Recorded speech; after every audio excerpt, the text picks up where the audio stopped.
الرحمن الرحیم۔ السلام علیکم دوستو، امید ہے آپ سب خیریت سے ہوں گے۔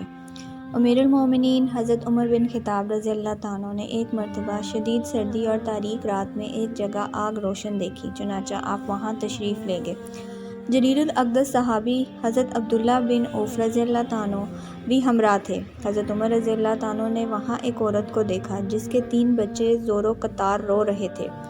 ایک بچہ کہہ رہا تھا، امی جان ان آنسوؤں پر رحم کھاؤ اور کچھ کھانے کو دے دو۔ دوسرا بچہ روتے ہوئے یہ کہہ رہا تھا، امی جان لگتا ہے کہ شدید بھوک سے جان نکل جائے گی۔ تیسرا بچہ التجا کر رہا تھا، امی جان کیا موت کے آغوش میں جانے سے پہلے ہمیں کھانے کو کچھ مل سکتا ہے؟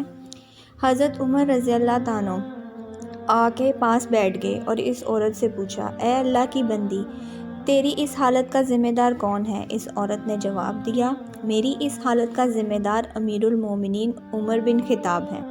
حضرت عمر رضی اللہ تعالیٰ نے فرمایا، کیا کسی نے عمر کو تمہارے حال سے آگاہ کیا؟ عورت نے جواب دیا، ہمارے حکمران ہو کر ہم سے غافل رہے گا، یہ کیسا حکمران ہے جس کو اپنی رعایا کی بھی خبر نہیں؟ یہ جواب سن کر حضرت عمر بن خطاب رضی اللہ تعالیٰ اسی وقت مسلمانوں کے بیت المال گئے اور دروازہ کھول کر ایک بوری آٹا، گھی اور شہد کا ایک ڈبہ نکال کر بیت المال کے چوکیدار سے فرمایا، اسے میری پیٹھ پر لاد دو۔ چوکیدار نے عرض کیا، اے امیر المومنین، آپ یہ چیزیں خود نہ اٹھائیں بلکہ میرے پیٹھ پر لاد دیں۔ حضرت عمر رضی اللہ تعالیٰ کے انکار کے باوجود چوکیدار نے کوشش کی کہ یہ سامان خود اٹھائے، لیکن امیر المومنین حضرت عمر رضی اللہ تعالیٰ نے اسے سختی سے منع کر دیا۔ جب اس عورت کے پاس پہنچے تو آ کے پاس بیٹھ کے ان بچوں کے لیے کھانا پکایا۔ جب کھانا تیار ہو گیا تو اس میں گھی اور شہد ملا کر اپنے ہاتھوں سے بچوں کو کھلایا۔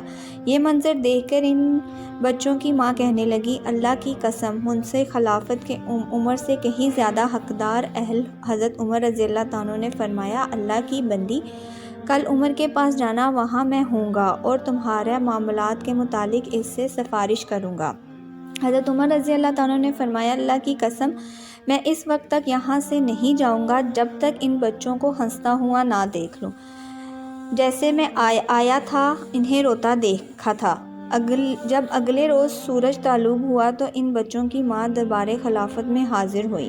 اس نے دیکھا کہ حضرت علی مرتضیٰ اور حضرت عبداللہ بن مسعود رضی اللہ تعالیٰ کے درمیان میں ایک شخص بیٹھا ہے اور دونوں صحاب اس سے امیر المومنین کہہ کر مخاطب کر رہے ہیں، اور یہ درمیان والا وہی شخص تھا جس نے گزشتہ رات اس کے بچوں کی خدمت کرتے ہوئے گزاری تھی اور جس سے اس عورت نے کہا تھا کہ میری اس حالت راز کا ذمہ دار عمر ہے۔ چنانچہ جب اس عورت کی نظر حضرت عمر رضی اللہ تعالیٰ پر پڑی تو شرمندہ سی ہو گئی۔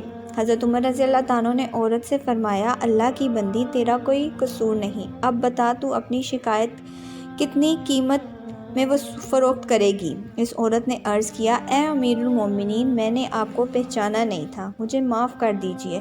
حضرت عمر رضی اللہ تعالیٰ نے فرمایا، اللہ کی قسم، جب تک تو اپنی شکایت میرے ہاتھوں بیچ نہ دے اس وقت تک یہاں سے نہیں جا سکتی۔ بالآخر حضرت عمر رضی اللہ تعالیٰ نے اس بات پر گوایا کہ فلاں خاتون نے اپنی شکایت امیر المومنین عمر بن خطاب کے ہاتھوں فروخت کر دی۔ اس کے بعد امیر المومنین عمر بن خطاب رضی اللہ تعالیٰ نے فرمایا، جب میری وفات ہو جائے تو اسے میرے کفن میں رکھ دینا تاکہ میں اسے کو لے کر اللہ تعالیٰ سے ملاقات کروں۔